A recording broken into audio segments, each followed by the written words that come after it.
yakin Allah ngasih kita ujian kalau kangen, tapi ngasih kita nikmat. Kenapa Allah kasih kita nikmat?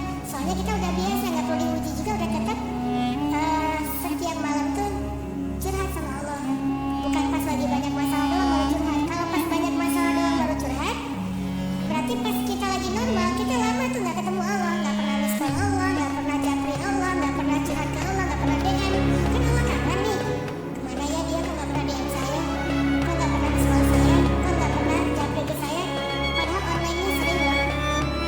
Tapi kok nggak pernah ke saya, ini online-nya masih apa nih? Kan Allah suka gitu sama hambanya, walaupun dengan analogi sosmed ya. Tapi Allah tuh perhatian banget sama kita, Allah nungguin kita datang. Setelah sekian lama kita cuek sama Allah, tiba-tiba kita baru niat mau datang. Dalamnya juga ya sih, baru gitu doang, belum diketiknya, belum typing, baru niat doang nih. Allah udah bahagia. Kamu baik banget ya butuh dia, seolah Allah butuh kita, padahal nggak sama sekali. Ghaniyun alamin, Allah tuh nggak butuh kepada siapapun di antara kita, nggak butuh sama sekali. Tapi kayak seolah Allah tuh yang butuh banget sama kita.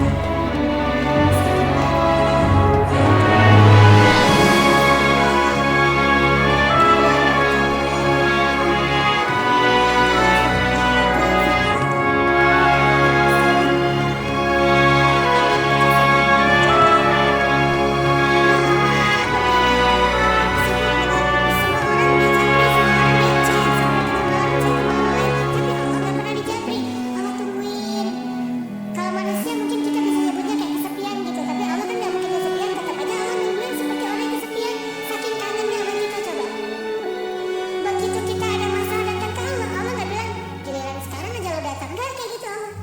Langsung Allah dekat, langsung Allah, ada apa hambaku? Hal min bi hajat, apakah kamu butuh sesuatu? Hal min taib, apakah kamu mau diterima taubatnya? Hal min mustaghfir, apakah kamu mau minta ampun? Allah tanya tuh kepada kita setiap malam, dicuekin lagi. Datang Allah ke langit dunia. Harusnya kan Allah suruh aja malaikat kasih tahu ke dia supaya berdoa, enggak. Allah yang langsung turun. Ibaratnya Allah yang ngejapri kita, enggak diirit juga. Setiap malam japri, setiap malam nggak diirit. Padahal online-nya, lastingnya tuh per setiap jam, bahkan setiap menit dia online terus.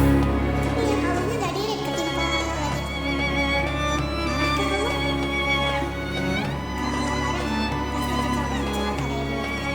Karena kalau Allah udah marah, maka perhatikanlah kaum-kaum sebelum kalian kenal. Perhatikanlah kaum-kaum sebelum kalian Samud, atau tokoh-tokoh sebelum kalian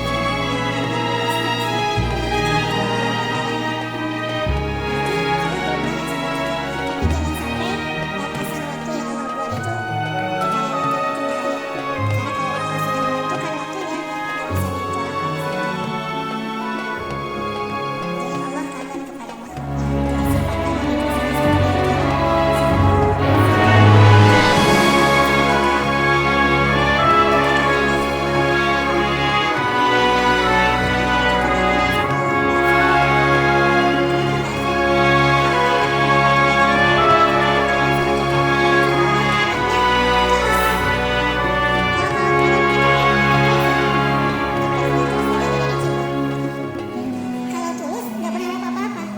Kalau ikhlas berharap. Kalau ikhlas itu berharap. Allah aja tuh nggak menginginkan apa-apa dari kita, kangen. Berarti kan nggak ngarapin apa-apa, bisa kangen. Baik banget kan? Nah kita kalau kangen pasti ada ngarapin sesuatu. Kayak kangen orang tua, kenapa? Pengen masakan ibu. Kangen kampung halaman, kenapa?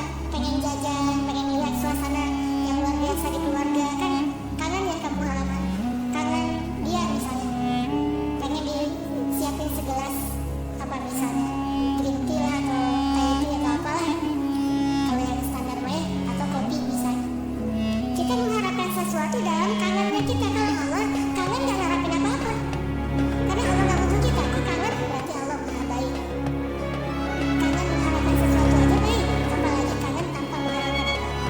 Dan yang lebih luar biasanya lagi, Allah bukan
seseorang yang luar biasa.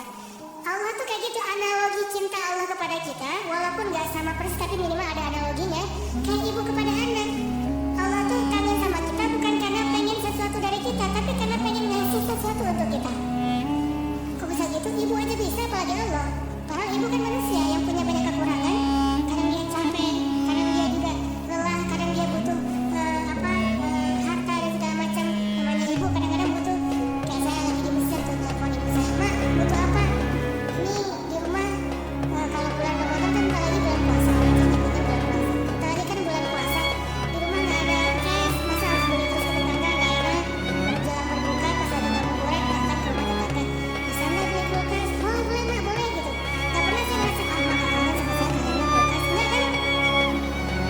Walaupun ibu kita manusia, tetap aja kangennya lebih tulus daripada kangen kita. Kenapa ibu pengen beli kulkas? Bukan buat ini deh, buat anaknya dia. Karena anak itu kalau buka puasa pasti wajib mereka mah minumnya yang dingin misalnya. Ibu nggak suka minum dingin. Ibu sama ayah nggak suka minum dingin. Kayak saya pasti buka puasanya kalau nggak rokok ya kopi. Sebelum buka puasa tuh satu bungkus sudah di depan rokok sama kopi udah aja gitu.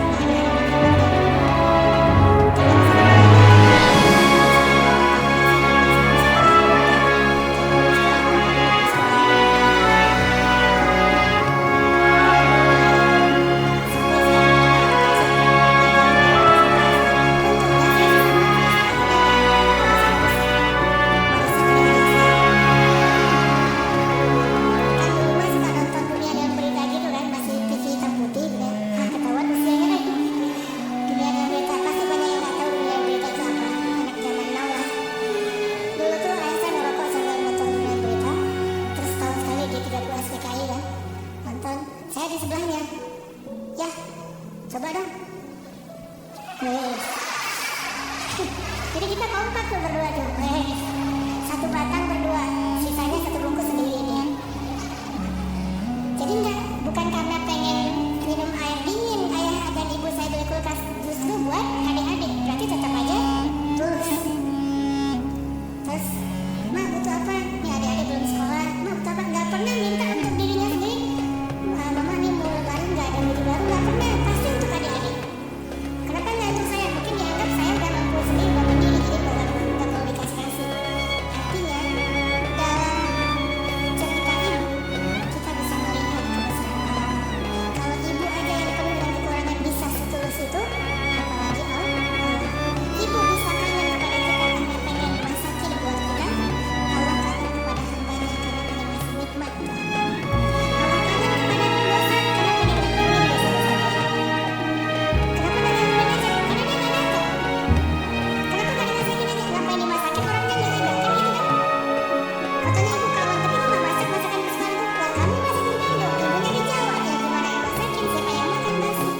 Nah ibu nggak makan saya spesial itu sampai orang makan masak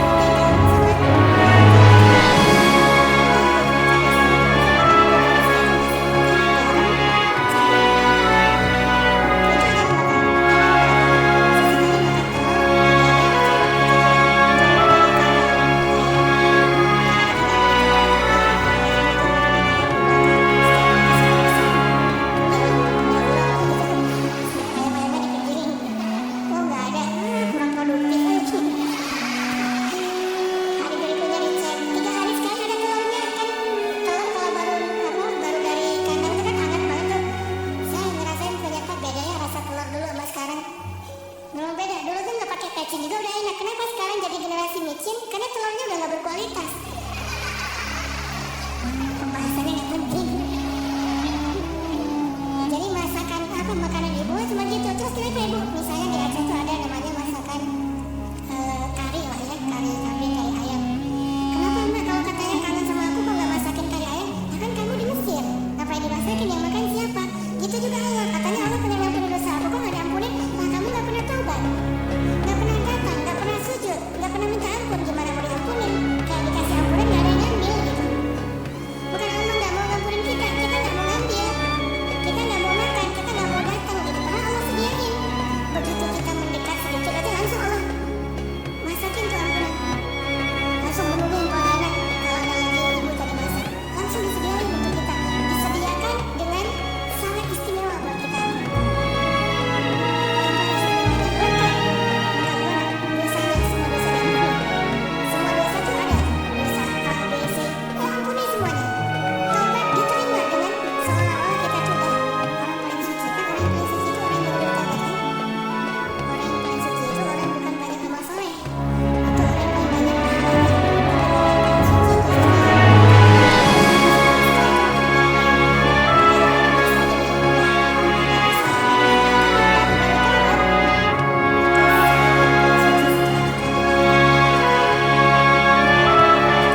soalnya di hati udah nggak ada tempat kosong untuk nitik-nitik kayak gitu.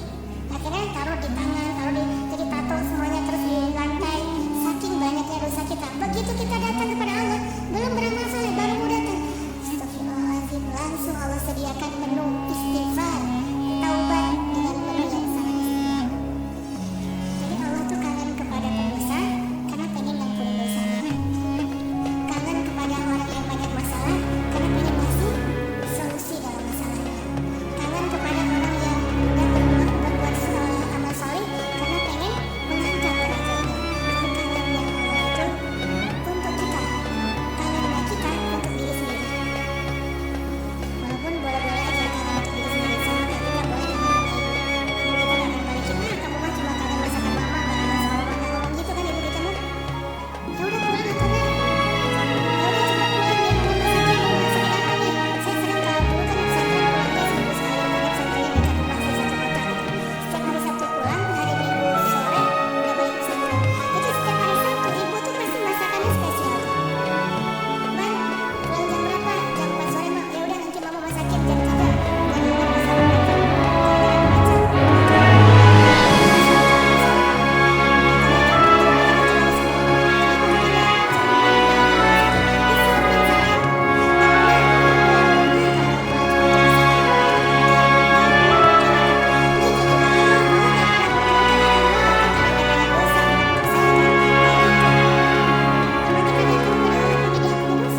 Emang kita datang kepada Allah karena butuh, dan butuhnya kita kepada Allah bentuk dari yakinnya kita.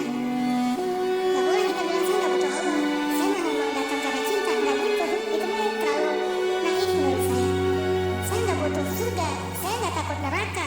Naif banget sih, gak takut neraka, gak butuh surga, seolah harta yang berharga di sisi Allah itu gak butuh gitu. Sombong banget kita kalau bilang gak butuh surga. Sombong banget kita kalau bilang gak takut neraka. Malaikat Jibril aja takut neraka. Pernah malaikat Jibril nangis luar biasa, kayak orang habis diputusin nangisnya teh. Nangis banget tuh. Didatengin sama anak Muhammad Jibril. Kunaon gitu. Kenapa gitu Jibril kok nangisnya kayak gitu-gitu amat? Ini ya Rasul, saya teringat tentang neraka. Dan setiap kali teringat tentang neraka, sejak Allah ciptakan neraka itu, saya nggak bisa berhenti nangis. Coba. Malaikat aja yang lebih keren dari kita, Zubuwatin. Ya, malaikat itu kan paling kuat tuh, Jibril. Yang bilang malaikat Jibril kuat, Allah bukan kita. Berarti kuat banget nih, kita takut neraka. Dan kita bilang nggak takut neraka, sombong namanya. Harus takut.